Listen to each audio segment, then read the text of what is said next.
Students, we have just finished writing our shape notes, and what we're going to do is use this backside of our line notes. So we're going to put that right here, and we're going to turn our page so that it is landscape. And so what we're going to need is a ruler, and when we're using our ruler, we're going to line it up with the edge of our paper on the 0 because we're going to do some measuring today. And what we want to do is find 3 1/4. And so on here, if I hold this up so you can see it, it is 3 right here, this really long line, and then it goes 1, 2, 3, and 4. That's 1/4. So we're gonna measure over 3 1/4 and make a mark. So 1, 2, 3, 4. And then we'll go from that line and go 3 again, and 1/4, 1, 2, 3, 4, make a mark. Then we'll take our ruler to that perforated edge at the top and make a straight line down. And then we'll take our ruler over to our other mark and line it up at the top with the perforated edge, straight down. And that gives us 2 lines that are vertical and they're evenly spaced apart. Okay? Now we need to go from the top line right here, that perforated edge. I'm making sure the 0's on it. And I'm going to go down 2 1/4. So 1, 2, 3, 4. So mark 2 1/4 right there. And then from that line, we're going to go down and we're going to do that again. So 2 and 1, 2, 3, 4 little lines and mark there. And then we'll take our ruler to the edge of the paper, line it up. And we'll draw a line straight over. And again, we'll draw a line straight over like that. And now we have 1, 2, 3, 4, 5, 6, 7, 8, 9 equal boxes. We have the rule of thirds. Today, what you're going to do is get a blue piece of paper and an orange piece of paper, and we're going to cut out shapes. Organic and geometric shapes to make a picture. I'll show you some examples of what students have done in the past and you might choose to do. So here's one a student made of an outdoor picnic area, and you can see they have some geometric shapes, they have some organic shapes. Here's one that someone did of an underground water scene with a shark and some baby fish or some regular fish schooling around. Someone made them and their family at McDonald's, so geometric, some organic shapes to make it look interesting. Someone did a farm, and so they made these geometric and organic shapes. What I do not want you to do is drawing on it. What I want you to do is actually cut out these things. And I think this person did a really good job. They did draw on one part, and I was asking them not to, but you can see this little outdoor areas. You can see the trees in the background and the sun. Here's one that I think they did a really good job on it. Let me see if I can find it here. Right here. Here's it is. So they're using the car road, and here's the windshield. And so instead of drawing the lines, they just cut them out. They got curved lines, and they got the console, and they got steering wheel and the seats. This person did their fish tank with their betta fish in it, and they have this going up. And so your job is going to be filling up this whole page, and it could be landscape or it could be portrait, but I need you to use the rule of thirds. So this person did it, and this is at the bottom left focal point. So right here, if we were looking this way, it would be right there. And so they planned it out, and they cut and glue it. Since we're going to be cutting and gluing, we need to talk a little bit about scissor safety. When you go and get your scissors, these are scissors, and I want you to be careful. This is the sharp end. This is the handle. And when we get our scissors, we're going to wrap our hand around them and cover the edge of the blade. And we want to make sure that this poking part isn't sticking out. Because if we're walking and we have bumped into someone, we would bump into them here, or we bump them with the back of our hand and we wouldn't hurt them. So we want, if you're holding it like that, that's incorrect. We need to pull it up so that your hand protects it, okay? And your job is to keep yourself and others safe. If you're gonna hand someone some scissors, this is how I want you to hand them. You would hand them like this, and then the other person would grab them with their hand, hold on to them, and then with their other hand, once they get them, they'll put their hand over and then walk them to where they are going. If I see anybody walking around holding scissors like this, you won't be allowed to use scissors in this classroom. So protect the blade, make sure you're protecting other people, make sure you're protecting yourself, and this is how you're gonna walk around with them. Get them to your table. Once you get them to your table, you can set them down, pick them up with your other hand, and then start cutting, okay? Another thing I want to talk about is using paper correctly. If I asked you to make a circle, a lot of kids would do this immediately. Mr. Matthews, I'm making a circle. Done, circle done. And they'll cut out this little thing, but look how much paper they wasted. What they could have done instead, and I'll show you right now, is, watch this. Same circle. I'm just gonna do it a little bit easier and make this paper manageable, okay? So I'm just gonna cut a square the size I want that circle off the corner so you can see the difference. So there's a little square off the corner, and then all I have to do is cut off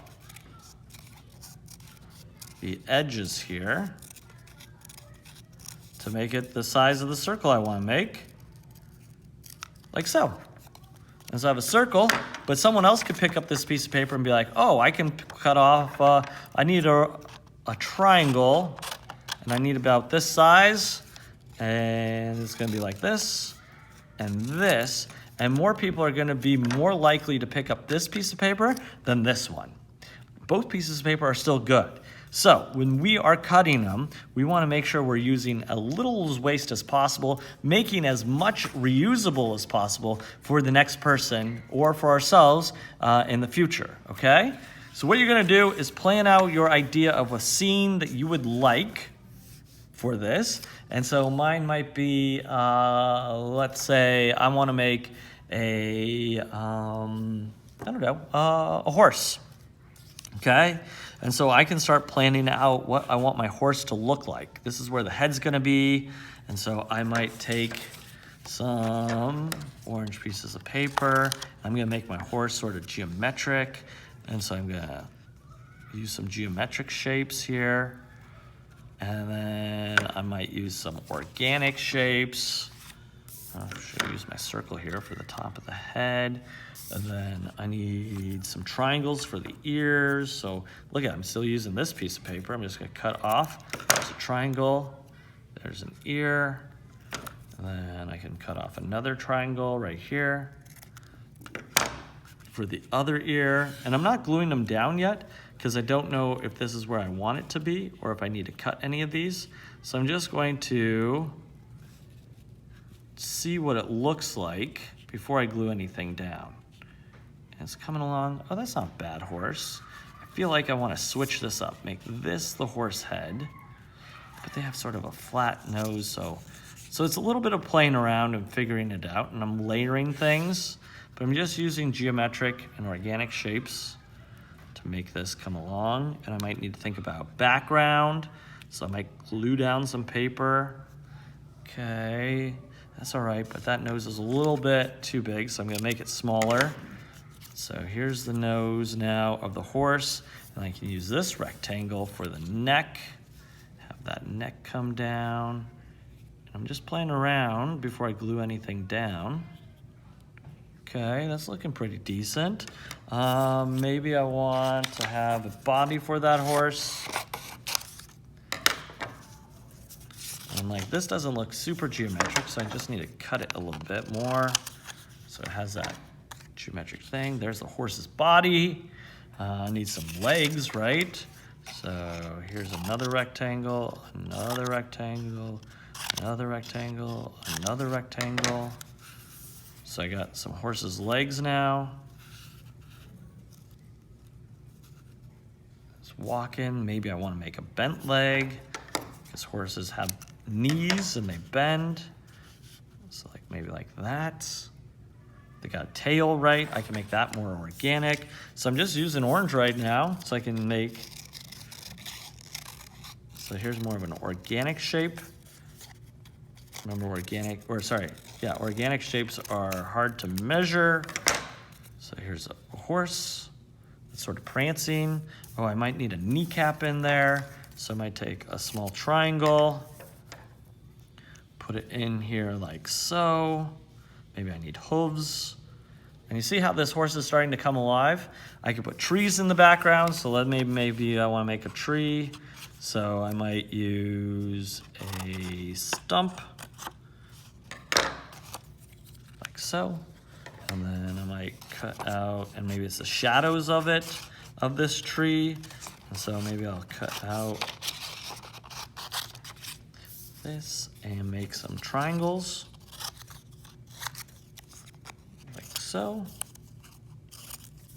So there's a triangle, and here's a triangle, and here's another triangle. And now I got a tree, and still haven't glued any of this down, because what I can do is start thinking about the background. And you can sort of see, let's say in this one, this person has all this blue background, and they try to put in some texture in there by cutting out pieces. You could do that. This one has the sky being red, orange, and then this area, and you can see that contrast, and so it seems like it's raising up off the page. And so when you're working on this, you can work on it, like I could put, oh, maybe the sun behind the tree. And do you see how the tree starts popping up? Because there's layers there. So I want you to layer this up. And then once you have everything the way you like it, and it looks the way you want, what I want you to do is call me over and I will check it. And once you get a check from me, Mr. Matthews, saying that that's good to go, then you can glue it all down. And so when you're working on these, and let's say the class ends and you're still working on it, but you're still cutting out pieces, what you can do is close your sketchbook on top of it carefully, and then put it into your bag and hope that nothing falls out. Or, and this is what I'll do. So like the next day, come home, back, turn the page and flip it out, and I might have to reorganize things. So while you're working on this, pieces might move around. You could put them together a little bit, and I can give you an envelope or a paper clip that you can clip them all together so you don't lose them. Then what I want you to do is keep these big pieces with your work, because you'll use them tomorrow and the next day.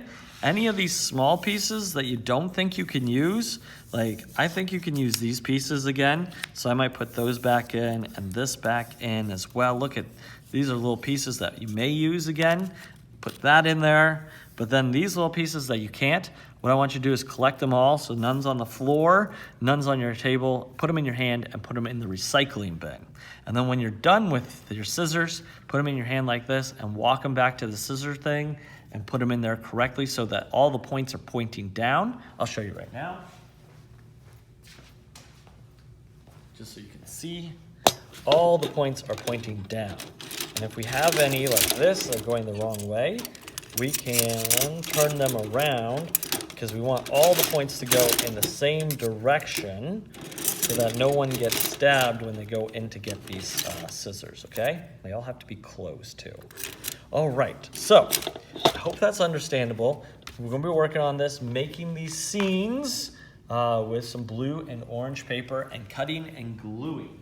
So that is what we're going to do. I can't wait to see yours. Keep your area clean. Good luck.